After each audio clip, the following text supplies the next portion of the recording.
Well, welcome everyone. Thank you so much for joining us today.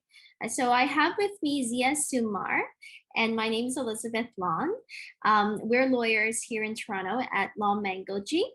And we're going to be talking today about the OINP, the new EOI system. Both Zia and I will be presenting and doing a short presentation with our slides, which will be sent to everyone who has registered.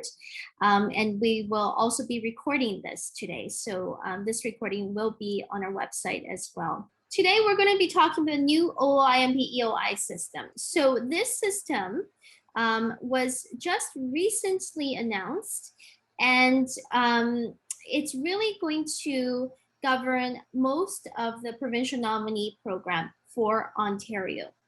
For those of you who are not familiar with what OINP is, the OINP is Ontario's provincial nominee program.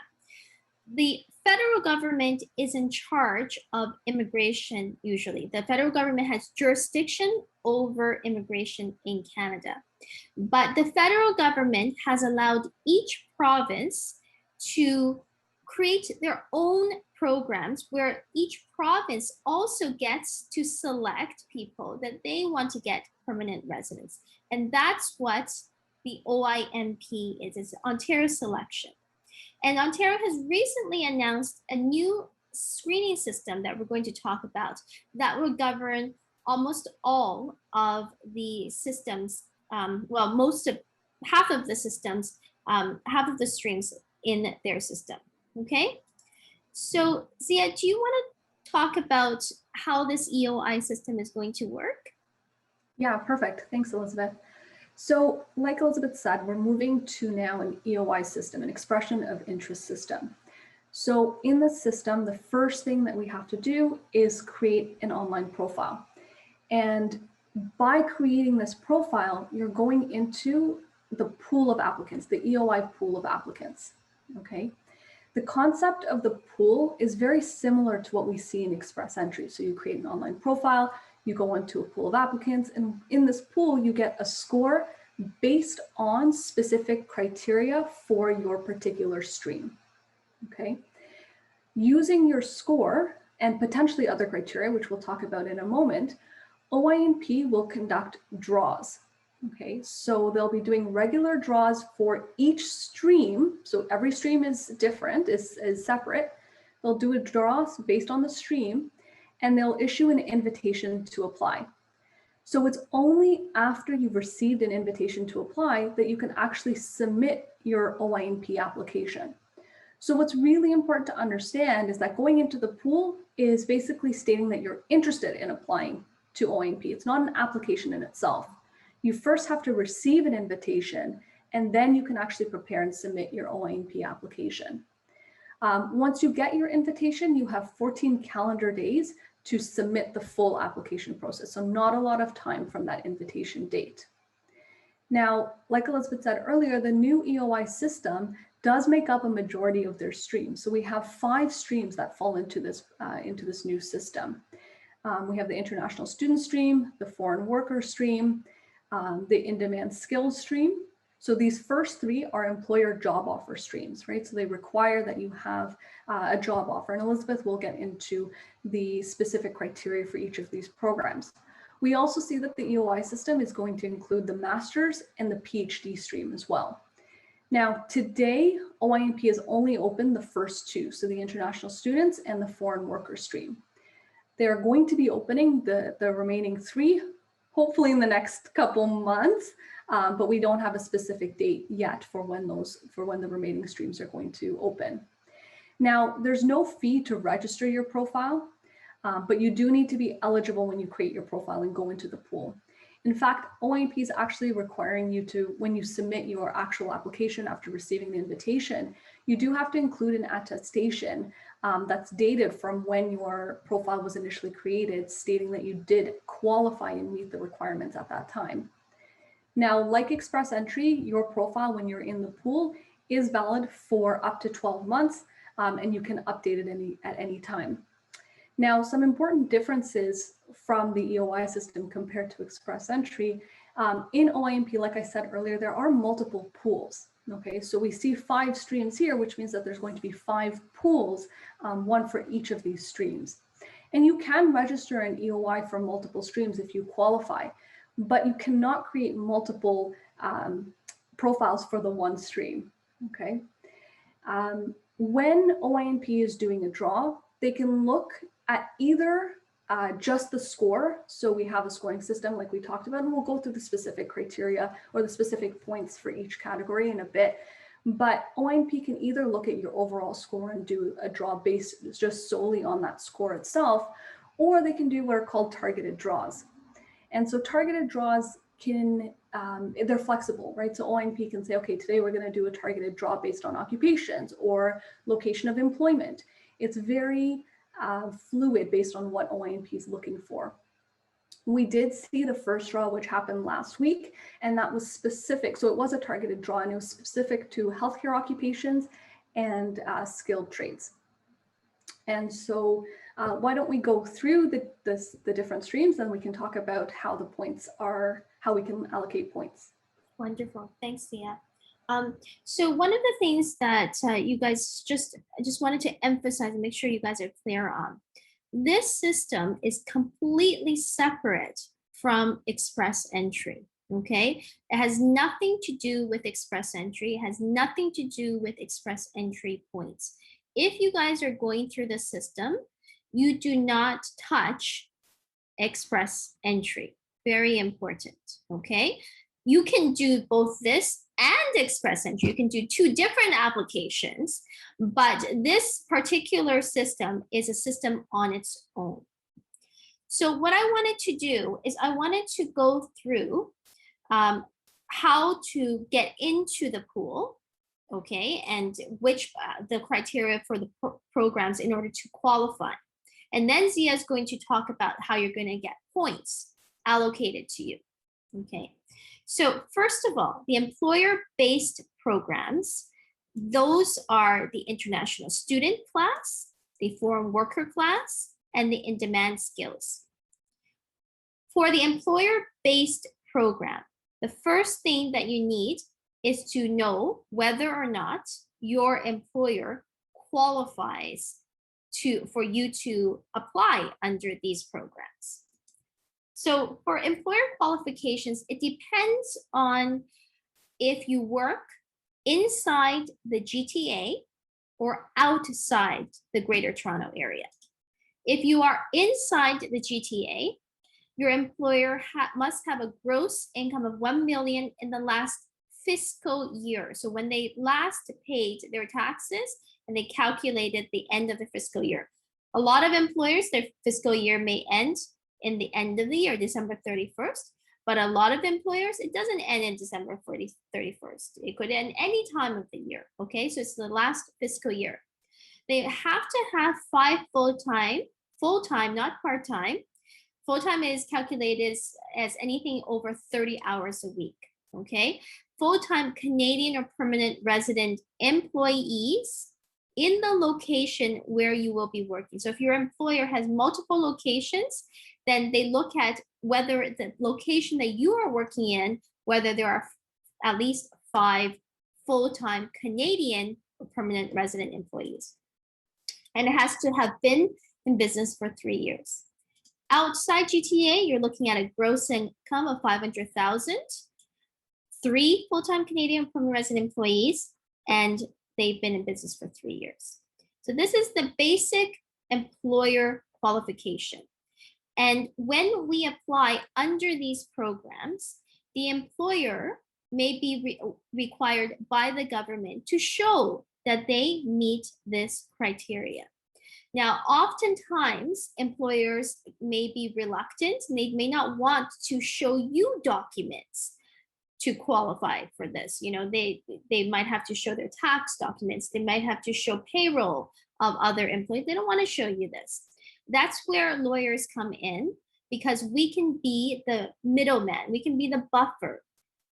You wouldn't care about these documents. The employer doesn't want to show you, but you don't need to see those documents. So we can basically have the employer send us the documents and we give them directly to the government. And that often makes the employer more comfortable to work in this program. Okay, so let's talk about the different streams under the employer-based program. The first one is the international student program. First of all, you have to qualify if you are going to qualify under this program stream. What do you have to do? You must have graduated in either a 2-year or more program, okay? Or you have to have at least a 1-year program that is a postgraduate program. Now, there are a lot of college programs that are called postgraduate certificates. But OINP now has recently become very particular in what they define as postgraduate certificates. So if you have a postgrad certificate, but the prerequisite, everybody who gets into the program, if the prerequisite, they allowed people to not only have a degree, but a degree or diploma or degree or work experience, OINP will not recognize that as being a postgraduate program. They say a postgraduate program is only for people who already, the prerequisite, everybody who gets in has to have a degree. Okay, so that's a recent change that has become very significant. Otherwise, if you have the 2-year program, it doesn't matter if it's postgrad or not, it doesn't matter. Okay. Now, you know, if you go to a public college or university, most likely it's going to be on the list. Most private colleges and universities are not on that list. And finally, your program must have graduated from the program within the last 2 years in order to qualify under this stream. Okay, so when you apply, you must have graduated within the last 2 years. If it's over the 2 years, you won't qualify for this stream.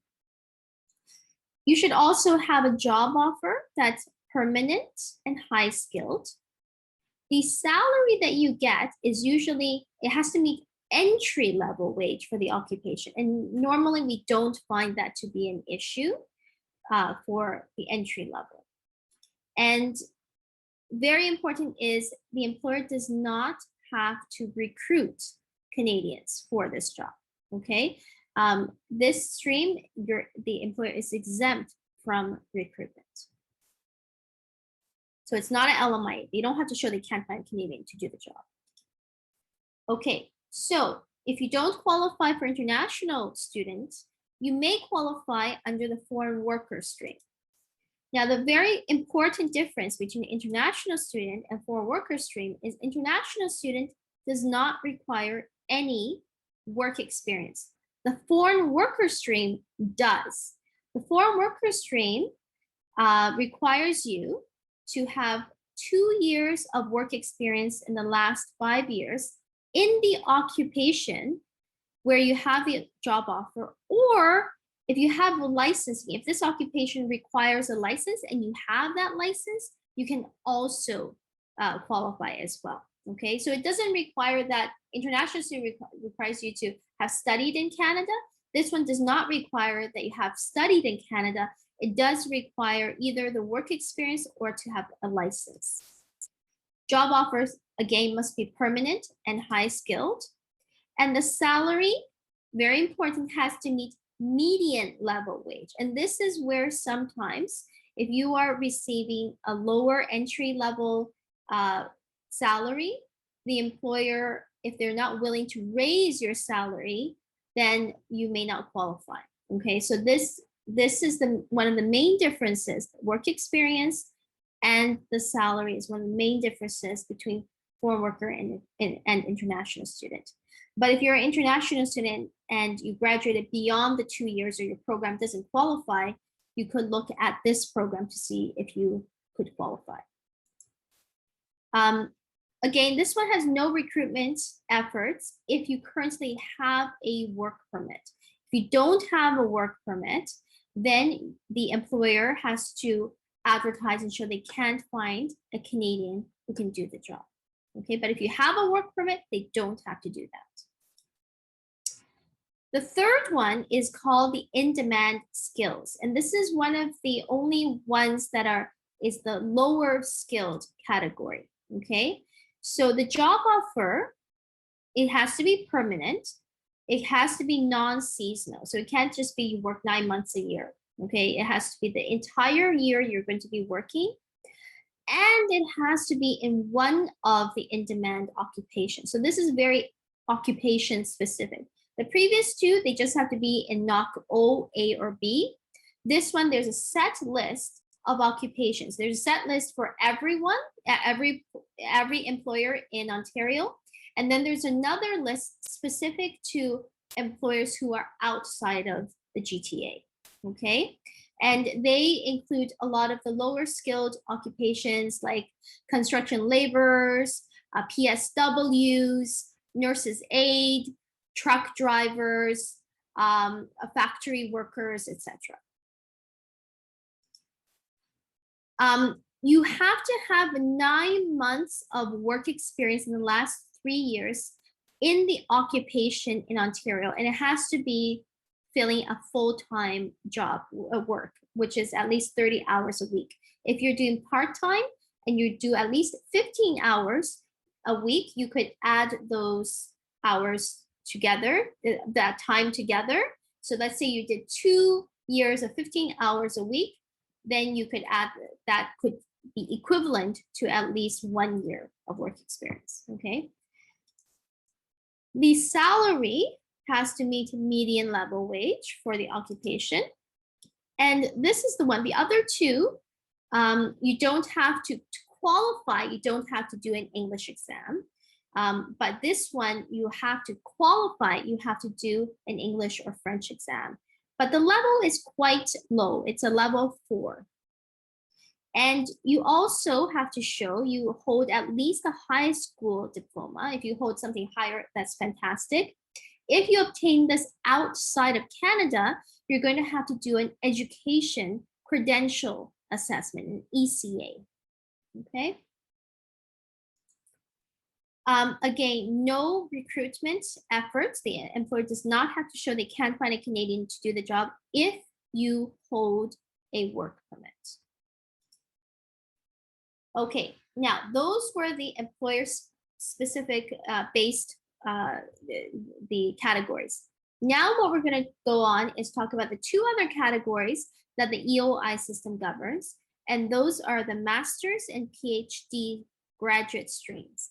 So the master's stream, you have to have graduated in Ontario from a master's program within the last 2 years when you apply. You have to pass the CLB, do the English or French exam of CLB 7, which is a 6.0 in IELTS in each and every category, or CELPIP is 7 in each and every category. You have to have lived in Ontario for 1 year in the last 2 years, and you have to have enough settlement funds. Okay, so notice that you don't need a job offer if you qualify under this category. That's very important. Okay. Okay. And then the PhD graduate is very similar to the master's. You must have graduated from a PhD program in the last 2 years. You have lived in Ontario for at least 1 year in the last 2 years, and you have to have settlement funds. So for PhD, you don't have to do the language exam. For the master's, you do. All right. So Zia, do you want to talk about the points? Definitely. So now we know Elizabeth has gone through the eligibility criteria for each of the streams, right? So going back and thinking to that first slide we had, we now know we're eligible. And so the first step is to create your own online profile in the EOI system so that you can go into the pool. When you're in the pool, like we talked about earlier, there's a point system, right? And this point system is what determines what your score is and when you'll get your invitation. So 5 categories means that there's 5 different ways that they have looked at these points, okay? We're going to start with the international student stream. So looking at this point specifically for the international student employer job offer stream. And the reason we're going to start here is because this stream actually includes all the potential factors in the EOI system. So everything that you could possibly get points for in the EOI system, you can in the international student stream. So I think it's a great place to start. So looking at the breakdown of points, the first thing we see is job offer. Okay, and this is referring to the position that you're using to support your OINP application, right? So we heard from Elizabeth that in order to qualify for the international student stream, you needed to have a full-time job offer. And it's the same job offer that you're getting your first set of points for. So the first criteria that they're looking at is what is the NOC skill level, right? So is it a NOC O, A, B? Is it a NOC OA or B level, or is it C or D for the in-demand skill stream? Mm-hmm. The second thing is the actual, the NOC type, the skill type itself. And so what we're referring to here is the category that the occupation code falls under, okay?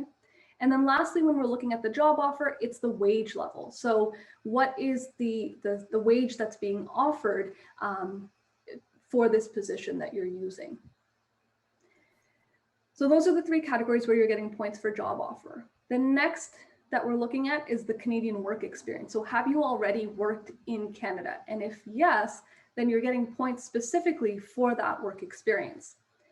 The Canadian work experience is actually one of the only ones that apply to every single stream. So all 5 streams include Canadian work experience, or points for Canadian work experience. So first you see length, right? So how long have you been working in Canada? Okay.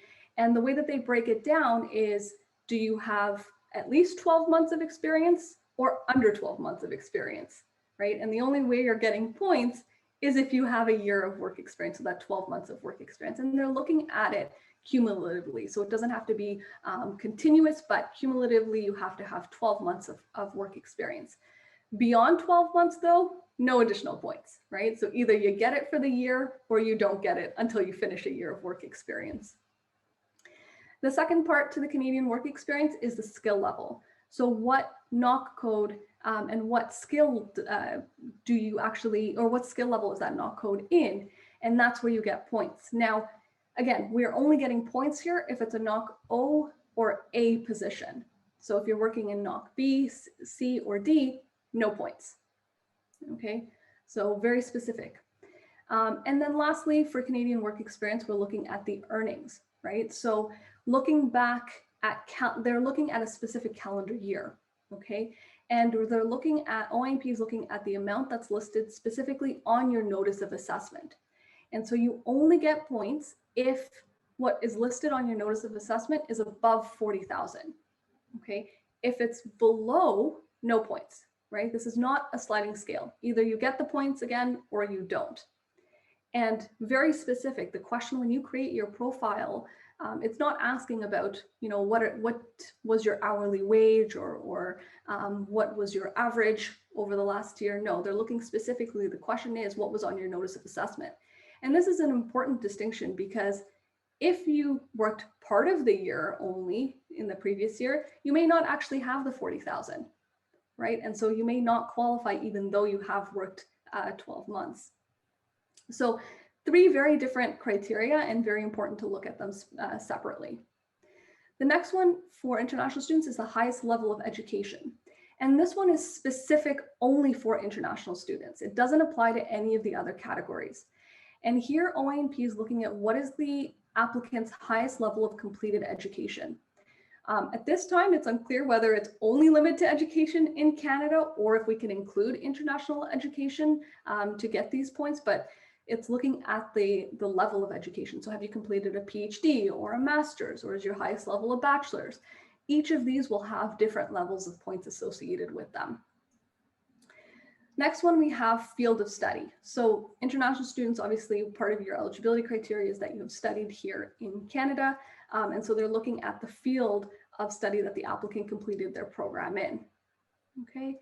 And again, OINP has on their website basically outlined the different fields and how many points are associated with them. So the fields that they've limited to is engineering and healthcare being your maximum number of points, math and computer science being the next one, business and administration or trades.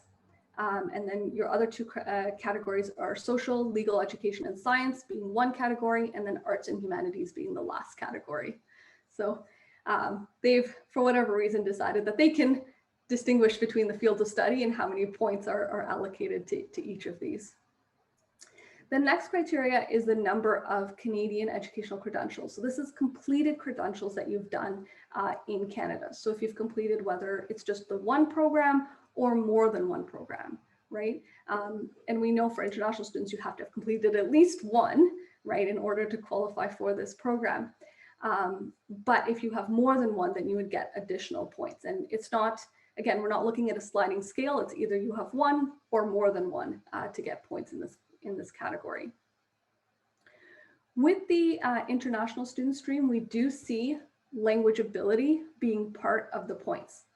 This is really important, right? If you remember when Elizabeth was talking about eligibility criteria for the international student stream, we didn't see anything there about the minimum, about any minimum language that you needed in order to qualify under the international student stream.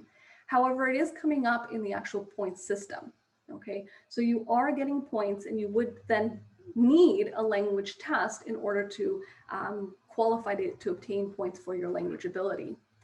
Now, it is based on CLB language scores and it's out of 10 points, but you only get your points here for one score instead of having it in each category. We're not looking at speaking, reading, listening, and writing separately. We're looking at one overall score for your points here in the EOI system.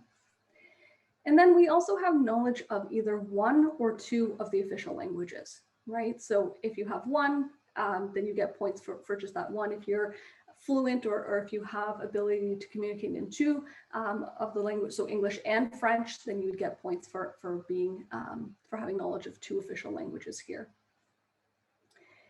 And then we have points for your location of job offer and points for your location of study. Okay, so basically, if the position is outside of the GTA or if you have studied outside of the Greater Toronto Area, then you get additional points compared to having a job offer or having studied in the GTA. Okay, so really we're looking at is your job offer and is your education that you completed within or outside of the GTA, and then you get points associated based on that. It doesn't go down to the specific region beyond just saying, are you inside or outside of the Greater Toronto Area? And then lastly, we have strategic priorities. So this is basically a way for OINP to address and target specific needs that the province may have. So it allows OINP to add an additional 10 points to anyone's score for a specific need or priority. So this is really where we see OINP being a little bit more fluid. If they want to do it targeted or if they want to add additional points for specific criteria, they can do that using the strategic priorities section. So overall, this international student stream is out of 110 base points and then the 10 additional points for strategic priorities if OINP decides to use that. So that's the international student stream. Let's take a look now at the foreign worker and the in-demand skill stream. And both of these streams use the same criteria, okay? So again, the first thing we're looking at with the foreign worker and the in-demand skill stream, the focus here is really on job offer and Canadian work experience, okay? When we look at the job offer, it's the same three criteria that we talked about with the international student stream. What's the skill level of the position being offered? What's the NOC type, so the skill type, and what is the wage level that's being offered in the application?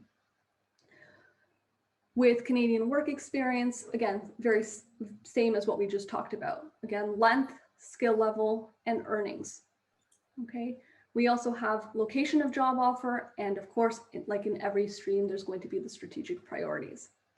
Now, it's important to note what we don't see here, right? We don't see anything in the foreign worker or in-demand skill stream for language proficiency or education. And this is really a unique part of the OINP program, is that we're still seeing that it's one of the only ways to apply for permanent residence without having specific language ability. Now, of course, Elizabeth talked about the in-demand skill stream having a minimum eligibility of CLB4. But here in the point system, there's nothing that goes beyond that. So there's no additional layer saying, okay, well, if you're more proficient than the minimum level, you're going to get additional points. It's just not part of the points breakdown for these streams. And even better, in the foreign worker stream, there is no language in your eligibility, right? So again, this is one of the only streams that doesn't require any sort of language proficiency in order to qualify. So these are very unique in that sense. The foreign worker and the in-demand stream, they're both out of 50 points. And you also get 10 additional points, like we talked about earlier, for the strategic priorities. So looking next at the master's and PhD streams, what we see here is, again, Canadian work experience, right? So like we talked about right from the start, all the programs have Canadian work experience. What's the length of the work experience that you have here in Canada? What's the skill level? And what's the earnings that you've made? Okay, all 5 streams have these same Canadian work experience requirements, or points, I should say. We have from international student stream, we talked about field of study, that's here as well, right? So what area did you complete your program in? How many credentials have you completed? Did you do just the one program? Do you have more than one program completed? What's your language proficiency, right? So again, looking at that CLB, the overall CLB score, are we talking, you get points based on where you're scoring on that language test. Do you have knowledge of 1 or 2 of our official languages? Okay, and again, where did you study, right? So location of study and strategic priorities. Now, you don't need a job offer for the master's stream or the PhD stream, right? We heard earlier that these are 2 streams that don't require any sort of job offer in order to qualify and apply. However, you do get points specifically for your work experience that you have completed, okay? And this is important, especially for the master's stream, because over the last couple of years, we've seen a very high demand for the master's stream, right? And so what we're seeing here is that OINP is addressing that demand and hopefully keeping the program open throughout the year by adding this second element of points, right? And giving specific points for that work experience that you've completed and for your specific language proficiency levels. So this goes beyond just the eligibility criteria, and likely this is going to be the determining factors for the master's program, right? For someone who has that work experience and who is highly proficient in 1 or 2 of our official languages. And then with PhD stream, we didn't hear anything about languages being part of the eligibility criteria for the PhD stream, but it is coming into play in terms of the points, right? We're adding this layer now saying, okay, yes, you don't need your language test in order to be eligible to go into the pool, but you are getting significant points for having language tests completed and meeting certain language levels. So important things to keep in mind, because it does add that extra element when we're looking at the EOI system. Now for the master's and the PhD stream, your scores out of 60, and then again, there's the additional 10 for your strategic priorities. All right, so now that you have heard about the system, I'd like to give you some general advice, okay? This is not to be taken for specific advice, legal advice for yourself, but just overall things that you might want to keep in mind, okay? So first of all, you need to know whether or not this program is right for you, even if you qualify. The length of the processing time is usually going to be longer than programs like Express Entry, for example. Express Entry processing time normally around 6 months, although right now there are some COVID delays. But OINP, the OINP, first of all, you have to get the invitation to apply. You have 14 days to submit, and the OINP government doesn't take too long, normally around 3 months to process. But once you get the nomination and you submit your application to the federal government, that could take, a year to 2 years to process. So the processing time is significantly longer. Also, with the employer-based programs, you have to continue to work for the employer until you get your permanent residence. You can't, stop working for them. So hopefully you will really like working for your employer, or at least you can stand it for the next couple of years. If not, that could be a big issue. Similarly, a lot of PhD students or master's students, you may want to find a job outside of the province. And until you get once you have your permanent residence, you have the right to go anywhere you like. But until you get your permanent residence, if you move outside of the province, then your application could be very well rejected. So all of these things are considerations that we have when we speak to our clients to understand what their goals are and to make sure that whether it's this program or other programs, we select the right program. And make sure you qualify. These are some of the general things, but there's a lot of intersection of the rules and such. So you need to know that you actually qualify for this. And timing. So right now, and Zia just had a meeting with some of the heads at the program managers at OINP. And the pools right now the people in the pools are quite low, right? The amount of people in the pools are quite low. So that's very interesting because when we have the draws, when they announce the numbers, it depends on how many people are in the pool. They have a target of how many people they want to invite. If there's a lot of people in the pool, they would take off the highest levels. But if there aren't that many people, then the points will likely be lower. Because we have right now very much lower express entry invitations to apply, and we also have just had the TR to PR pathway policies, and some of the policies are still ongoing right now. A lot of people have already applied for permanent residence through other ways. That means that for those who want to go into the pools right now, your chances of getting invitation to apply are much higher than it would be if perhaps you waited a little bit longer or until next year when express entry draws, they're inviting everyone from around the world and it goes up to 470s again, right? The reason why the government instituted the EOI system is because in the past couple of years, when they just had a first come, first serve situation, the amount of people who have been trying to apply has been so overwhelming. It's like, when they opened, it was only open for a few minutes and you had to have the fastest internet in order to get the spots, and it was closed. So, when they opened a couple of years ago, it was the first time they had this online system. Over 100,000 master's students tried to apply. Right. And so they were so scared, and they have this EOI system now to sort of screen out, and try to just make it more, fairer for people so that everybody's not going crazy trying to, it's like buying the hottest ticket on Ticketmaster, and try to get in like crazy. That's what we used to do with EOI systems. We would be like on the internet, like trying to press this button. This is no longer the situation. It's much calmer, but not everybody who wants to apply, it's first come, first serve. However, I think the OINP, they didn't anticipate, or they may have, and they said, okay, anyway, we're just going to put the system in. But they didn't think that the TR to PR pathway is going. Express entry is now to like 400, 401 last draw.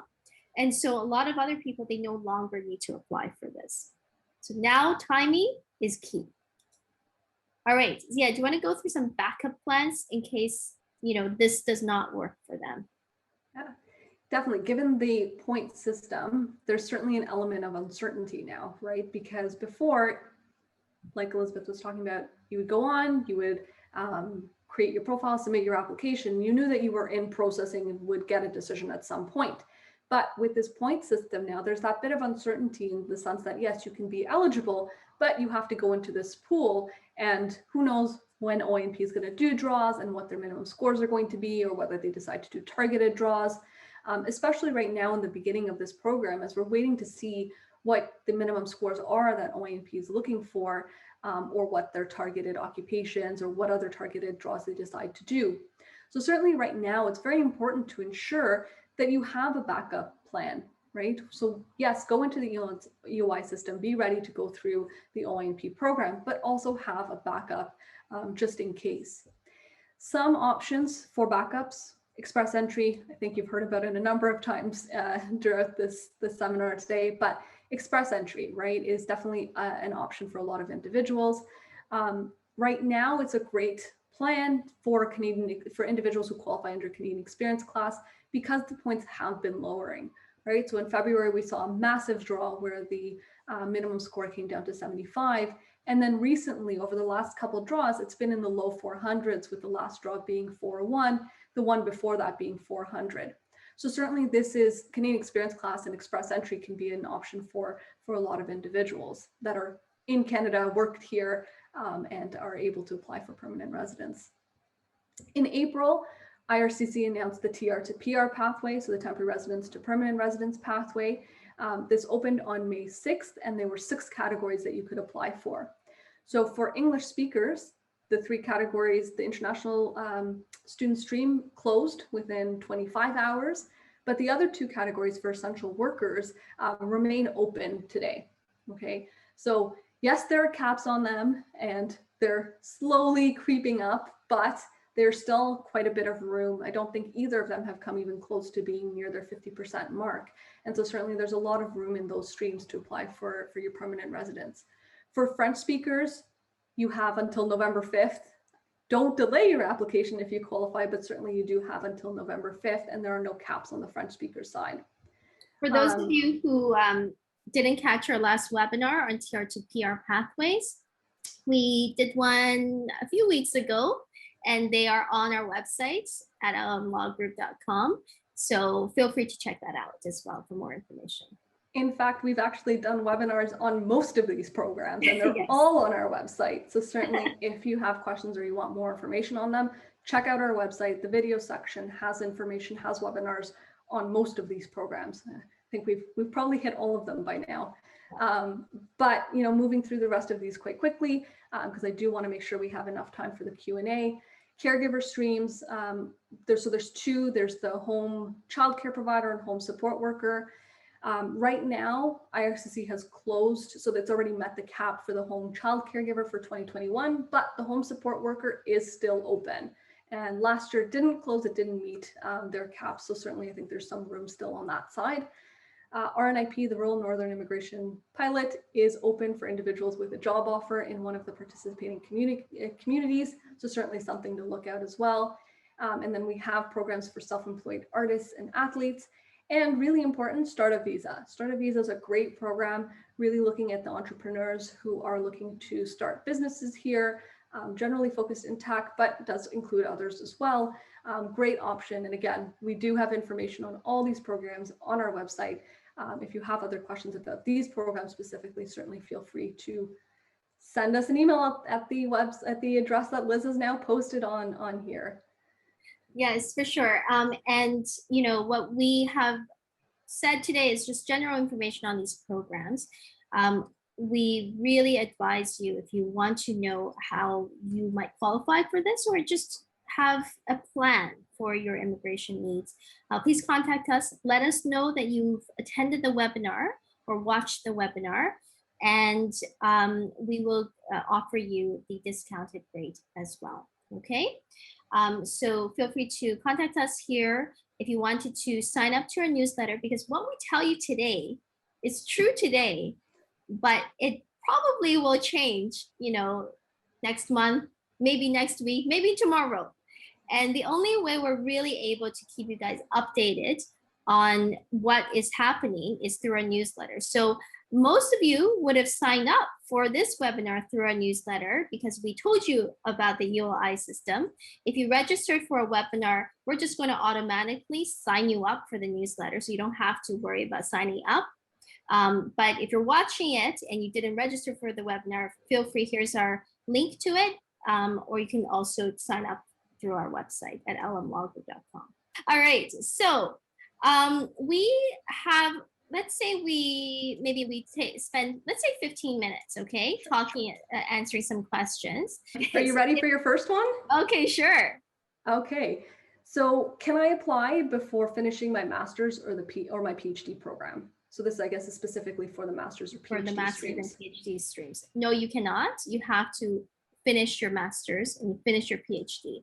If you're finishing your master's and you want to go directly next to your PhD, that could also be a problem because you should be ready to get into the workforce. Okay, so finish it and then you can get into the pool. Okay, let's talk about, can we apply for this if we have applied for TR to PR? Yes, you can. You definitely can. Applying for permanent residence, you can do it in multiple ways. You can apply for permanent residence in different programs. However, keep in mind, you're only going to get PR once. So you don't get multiple permanent residence by applying through different programs. It's basically the first one that gets processed and approved will be your permanent residence. Okay, Liz, do you know the frequency of the draws? No, we don't. They said that it's going to be frequent.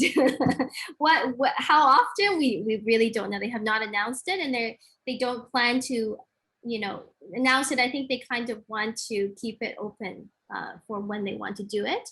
Normally, every year they will have a quota from the federal government as to how many people they can select. So once that is filled up, then they normally stop at the end of the year. So far, they have selected very, very few people. So we anticipate that there are going to be a lot more draws coming up. Yeah, so for 2021, the allocation is 8,350 plus 250 nominations specifically for NOC-C. So we did get an increase in our cap, which is nice, but no, they're not going to tell us in advance. They will post everything once the draw has been done, but nothing in advance, unfortunately. Okay, so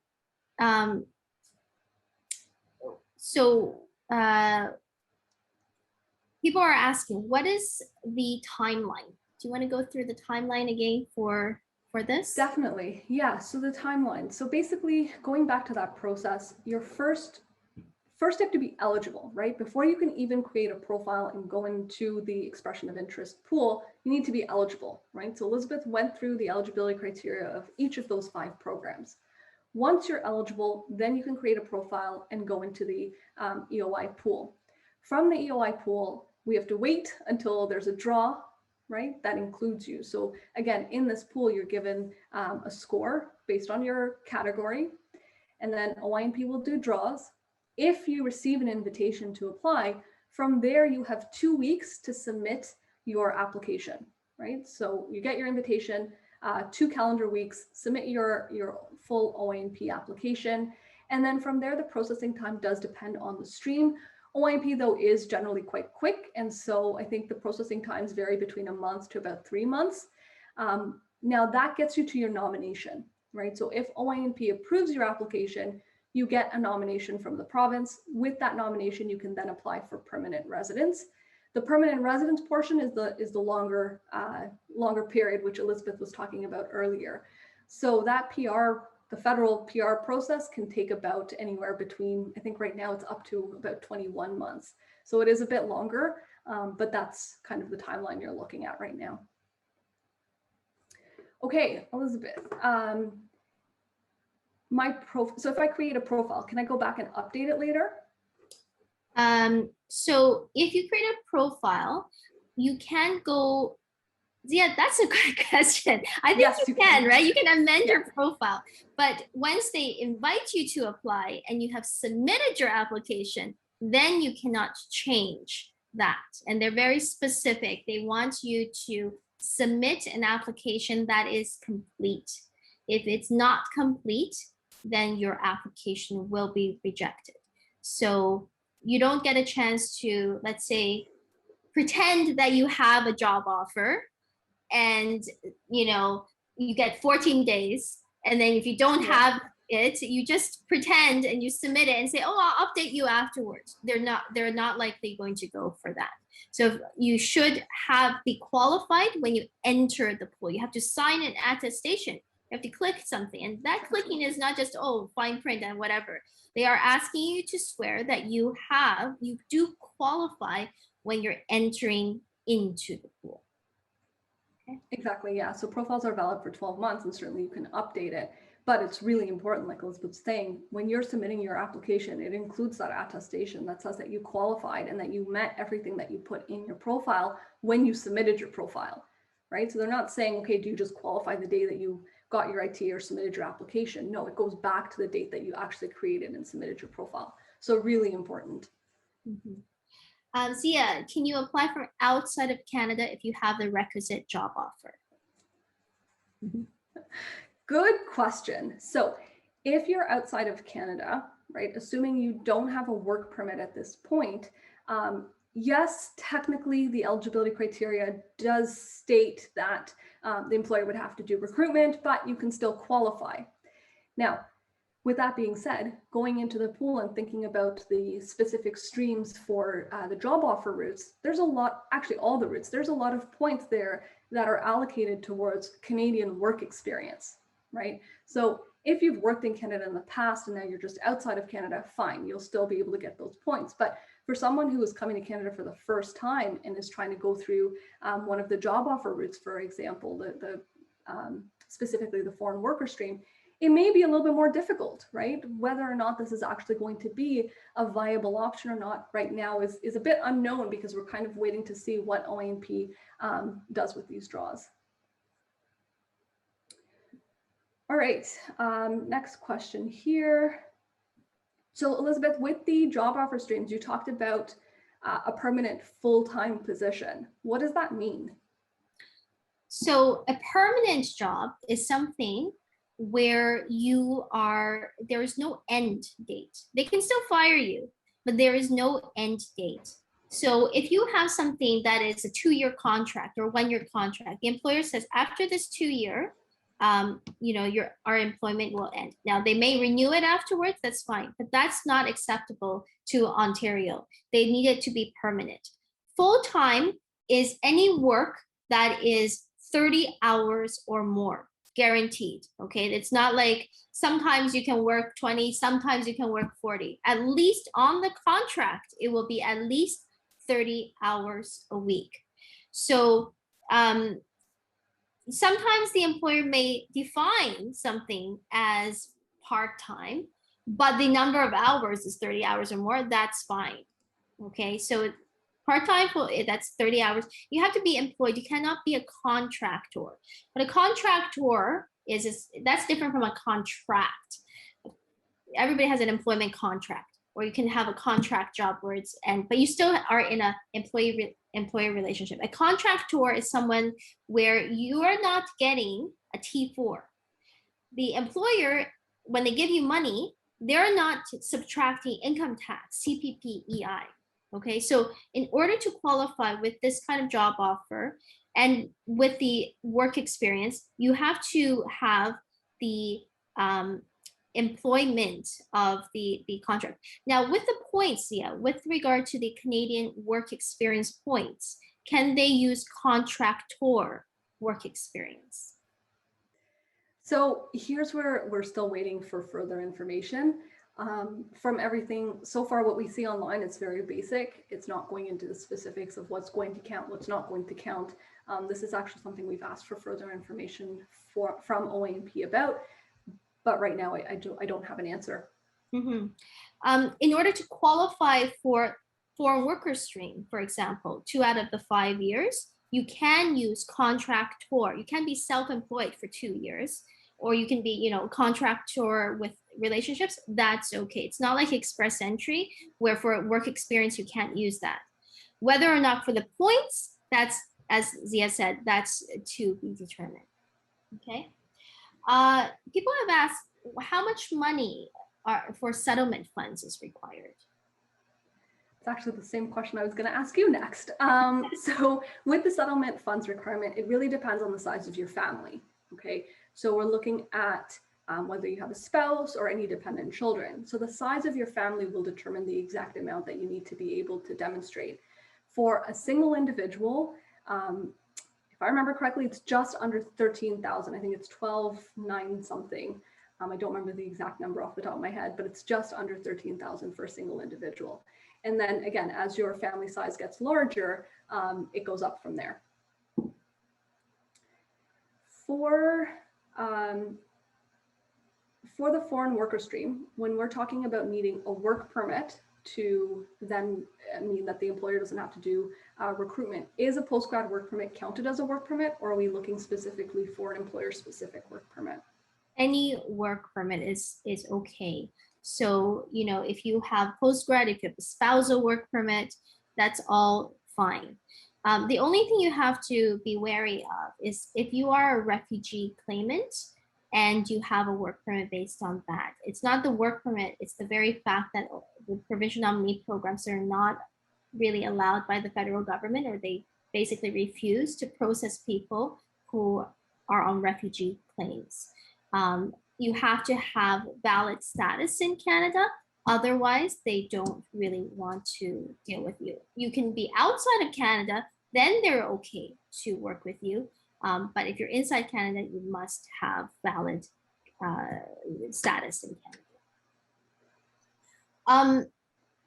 Can I ask with regard to the international student class, someone wants to know whether if someone has two one-year programs, would they qualify for the international student class?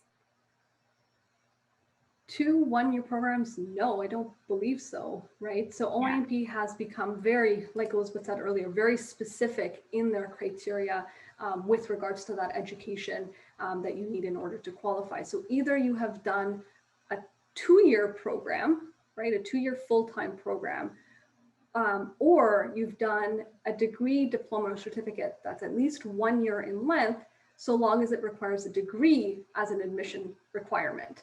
Yes. So if one of your one-year programs qualifies under the OINP definition of the postgrad program, then you could. But not all programs called postgrad programs by the colleges especially qualify. Okay. Yeah, so really important, because I think this was clarified very recently on their website and updated to exclude programs, the one-year programs that don't require specifically that degree as an admission requirement. Oh, my turn. Okay, if we're invited to apply for OINP, will we get an additional 600 points in express entry? No. So not for this one, okay? These programs, like I said in the very beginning, is completely separate from express entry. You don't have anything to do with express entry system. The programs, there are OINP programs that are expressly express entry linked. And that's not what we talked about today, okay? Those are programs where you are in the pool and they send you an expression of interest because they like you, okay? That's different from this. It's also called EOI, so I can see how it gets very confusing, okay? But this is the Ontario's EOI system. It's not they're sending you an EOI. So these programs right now that we're talking about will not have anything to do with express entry. If you get nominated, you do not get 600 points for express entry. You don't apply through express entry. You just apply directly to the federal government.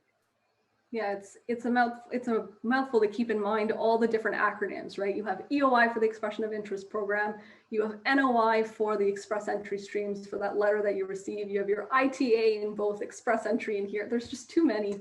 So many. Yeah. And I think they get tired of inventing new things. They keep talking about the same thing, but they mean different things. Which is then confusing, right? Because which program are you actually applying to? So. Yes, that's right. Okay, one last question, Zia, and maybe we don't really know yet, but we can hazard to guess. Is Canadian work experience that you get when you are studying counted in the points? I had a feeling this was going to come up. We don't know. We don't know because OINP, again, the way that they've listed the points breakdown on their website doesn't differentiate between work experience that's obtained while you're a student, while it's not a student. So we're still waiting. We're still waiting to find out. I think in the past where we have seen that it needs to be specifically work experience that you've obtained while you're not a student, generally in those circumstances, it does actually differentiate it. And I think when we're going to create the actual profile itself, I don't think that it actually has any sort of option there that allows you to disclose that this was while you were a student. So maybe I think in this case, we are able to use work experience as a student. But before you quote me on that, certainly we're waiting for the further information from OINP to specifically say that, yes, they will accept work experience that you've done as a student towards that Canadian work experience points. Yes, so when we are getting ready to submit our profiles into the pool, we generally will have an answer for our clients. Right now, it's up in the air. We have submitted questions to them where we're going to be waiting for the answer. And so, you know, sometimes, and this is the way the Canadian immigration system is. Governments will put out things and they may not have thought it through as to all the different nuances and all the different questions that may come. And as the programs develop, the officers then turn their mind to it and then they provide definitive answers. They may not provide it on the website. They might just send it to us. We'll know. And, you know, we'll normally be doing more webinars for different groups and etc. And we generally would put them on our website as well. So keep up to date there. But in general, if you want to really know about how things apply to yourself, highly recommend that you come for a consultation and we'll schedule you in for a personal consultation. Okay, so that's it for us. Hope you guys enjoy this wonderful evening, lovely weather outside. Thanks so much for attending and take care, everyone.